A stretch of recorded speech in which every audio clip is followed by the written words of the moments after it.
I can't imagine myself doing anything else. It's just so integrated into my life. It's positive work, right? And it's tangible work. You can see the progress and hopefully the outcome with the restoration. It's awesome, it's memorable, it's one of those things that you'll have someday down the road to tell someone a story about.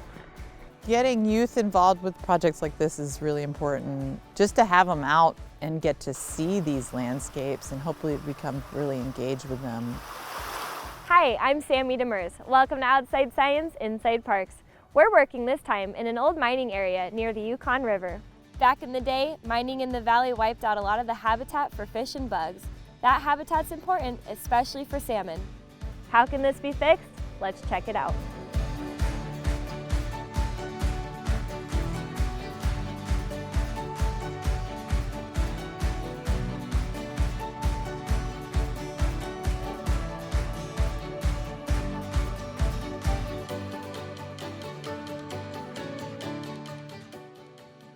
So we are at Coal Creek in Yukon-Charley National Rivers Preserve, and this is a historic mining area.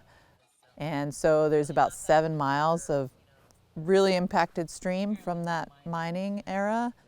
Right now there is a creek restoration project going on to try to help restore the creek back to better salmon and fish habitat.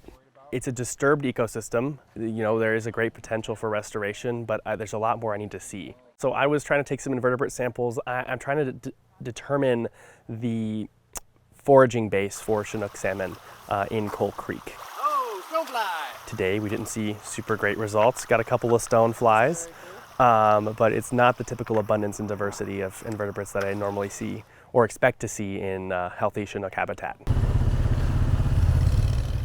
They need to get some equipment in, and so they have a lot of ideas of how to do that, and one idea is to use a couple roads that they have here, but they've had some problems with the roads being kind of mucky, having a lot of silt build up in it, and so we went and probed along the road just to see road conditions, how deep the mud was, can we scoop it out, sort of thing. So more maintenance work, but still very important for, you know, restoration work that we're doing here. It's basically 3 feet. Okay. So we were looking for what we call environmental DNA.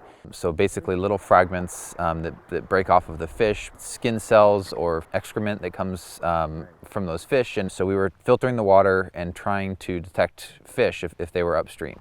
That eDNA is a really good tool to kind of just detect if a fish is here, and it can also kind of help guide us and focus in certain areas too. But I think we're gonna have to go in because we can't cross through this muck. These are challenging environments we're working with, you know, like this, working in the streams, you're working with the weather, you're working with a lot of bugs.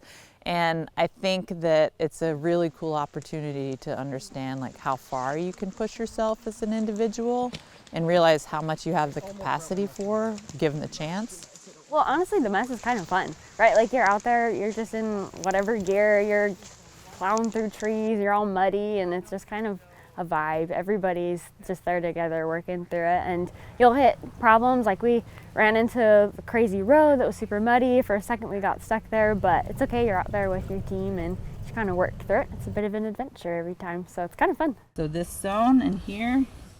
I think it's really great to be a part of a team. I mean, everyone that we've worked with these past 2 days has been super knowledgeable and brought perspective that I just wouldn't have had without them.